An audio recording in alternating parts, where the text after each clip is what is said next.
Hasta los macristas empiezan a darse vuelta, ¿no? Porque más allá de la intención de su jefe, Mauricio Macri, de tratar de sostener la candidatura de Milei para este balotaje, hay gente que, bueno, ve un poco lo evidente, ¿no? Y es que es demasiado, ¿no? Una cosa es apoyar a Mauricio Macri, que constituyó finalmente un partido, pudo construir una alianza, llegó a ser presidente. Y otra cosa es apoyar una aventura de un tipo como Milei, con gravísimos problemas para conservar la estabilidad necesaria en los asuntos que hacen a la vida pública, ¿no? Yo estaba viendo hoy detenidamente lo que fue la entrevista que le hizo ayer Feynman en La Nación Más. Es un hombre que no puede controlar sus impulsos, no puede controlar eh, sus emociones. Y para alguien que aspira a ser presidente, esa no es una cualidad, es un demérito. Uno espera de un presidente que tenga una virtud, una de las virtudes teologales, si queréis la templanza. La templanza, mantener la calma en momentos difíciles. Ahora, este señor se pone nervioso en una entrevista.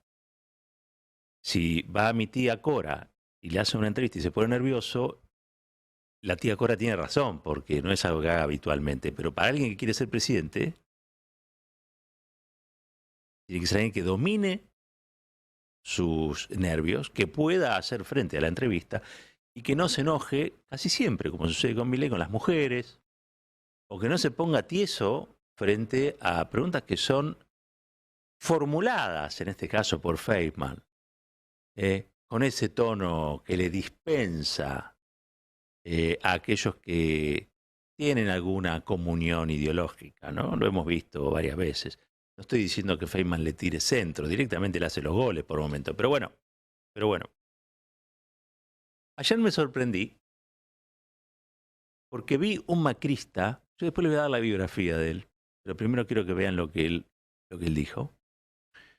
Un macrista de esos acérrimos, ¿no? Recalcitrantes, eh, mano derecha en su momento Hernán Lombardi, un tipo que venía del mundo editorial, es decir, venía del mundo de las ideas, y finalmente se sumó como funcionario a ese gobierno horrible que fue el de Mauricio Macri. Yo no sé si tenía un prestigio previo o no, la verdad que no lo sé.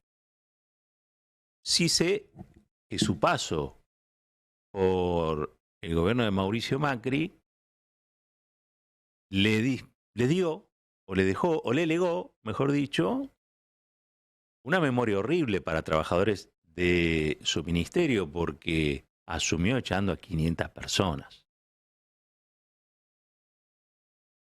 Y asumió echando a 500 personas no porque estaba pensando en el recorte del Estado, asumió echando a 500 personas porque suponía que eran kirchneristas. Es decir, el delito de pensar distinto, el delito de la ideología. Esta gente es peligrosa.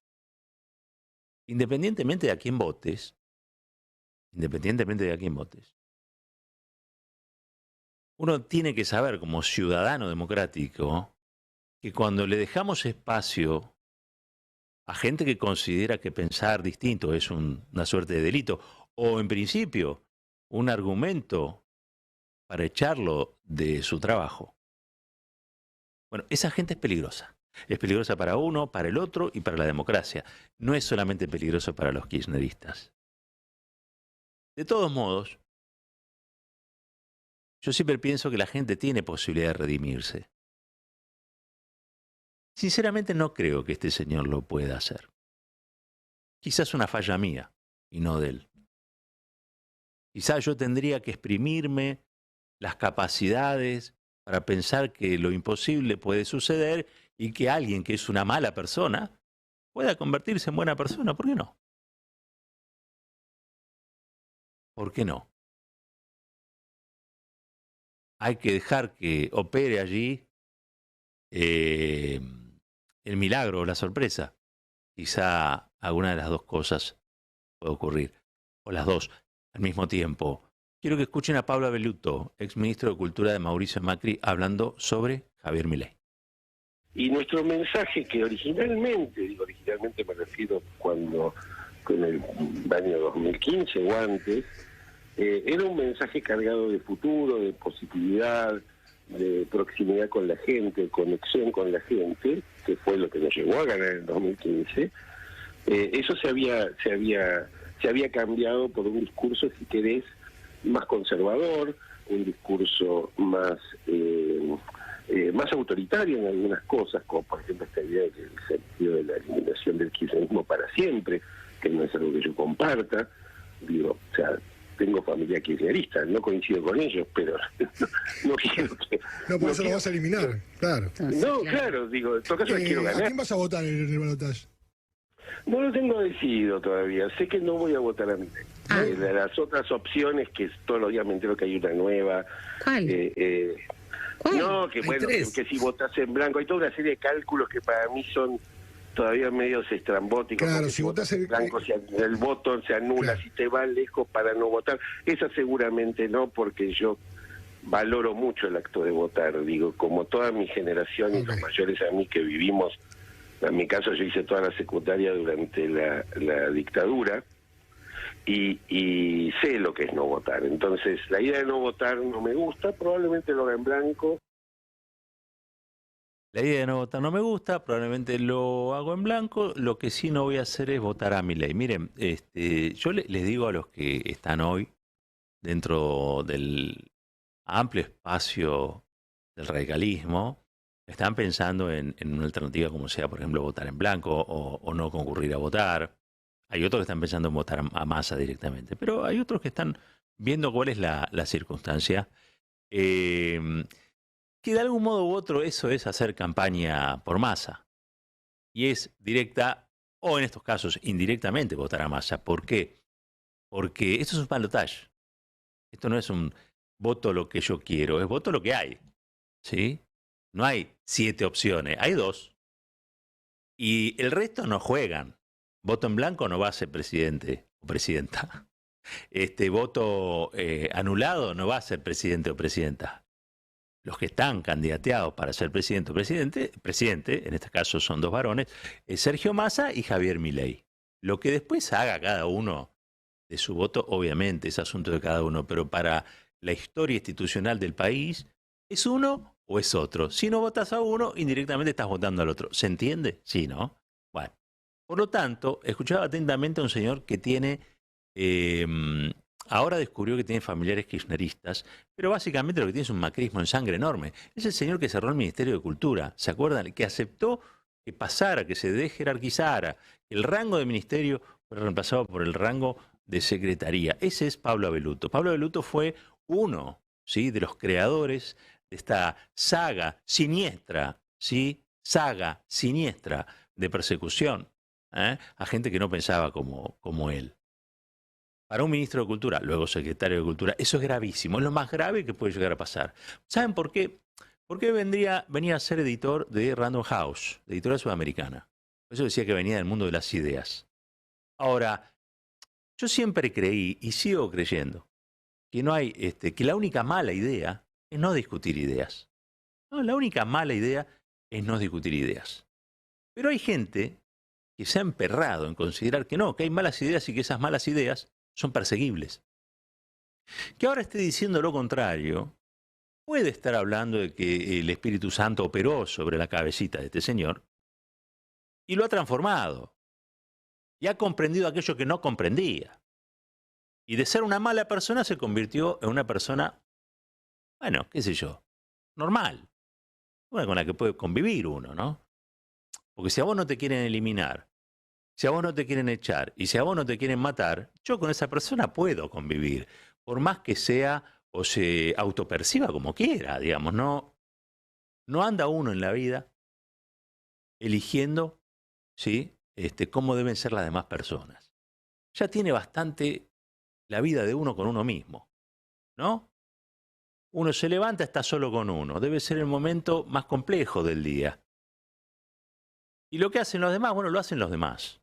Ahora, si lo que hacen los demás no destruye la convivencia, si lo que hacen los demás no instala el delito. Si lo que hacen los demás no es abrir la puerta al fascismo, entonces no corremos demasiado riesgo con los demás. ¿Estamos de acuerdo?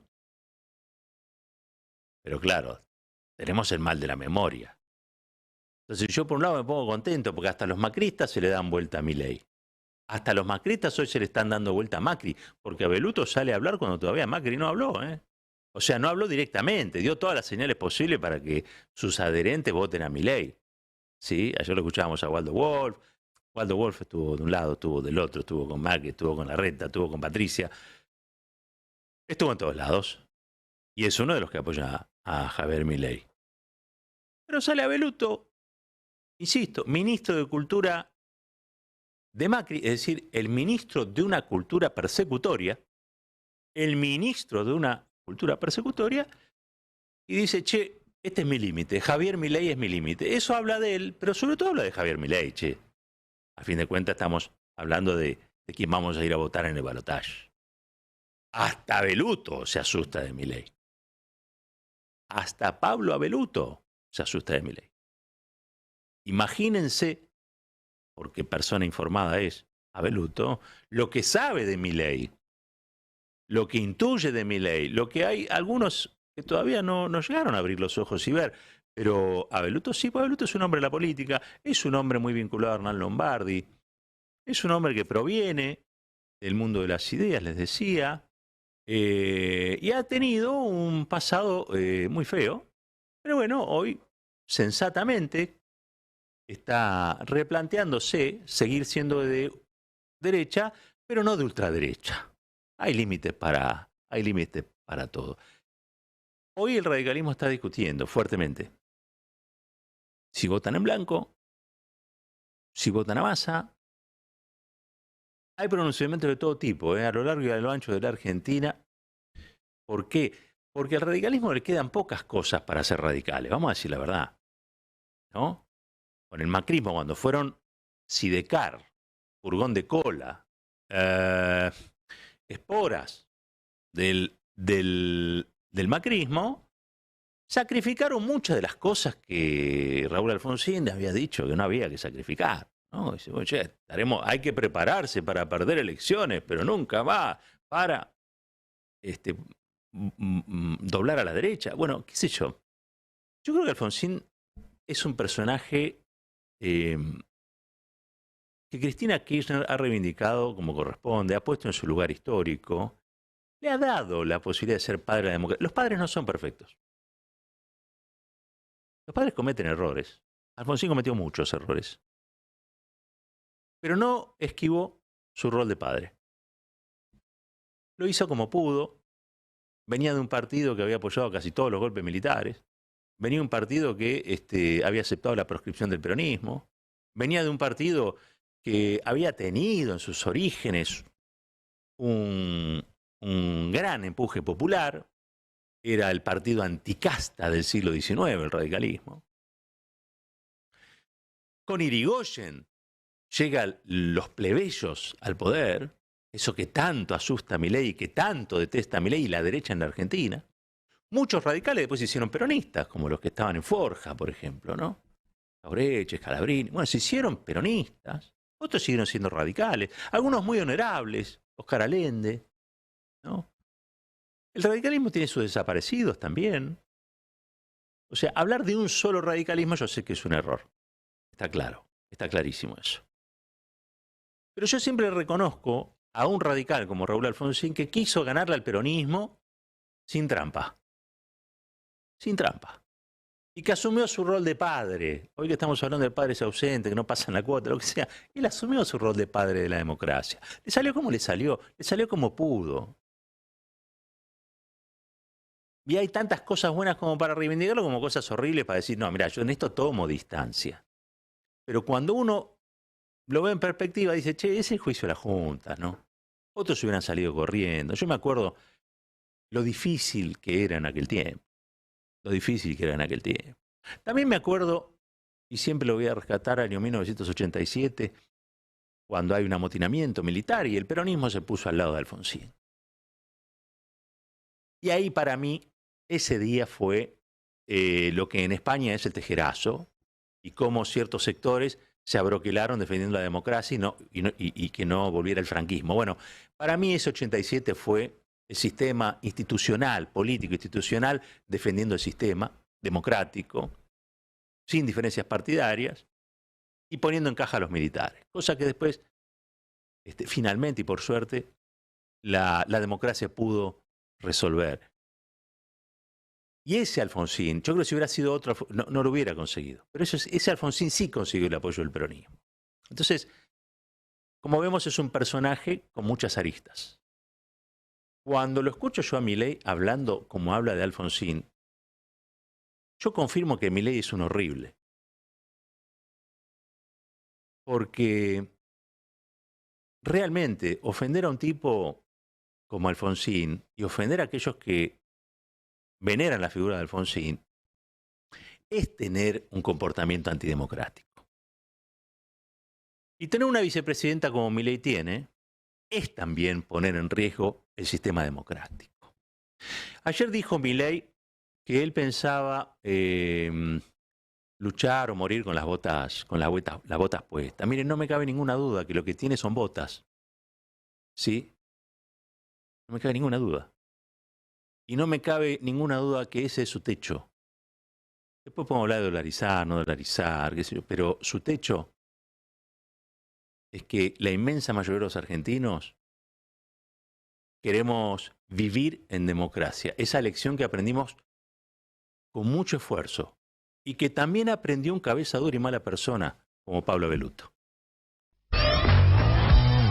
Un país unido por la radio.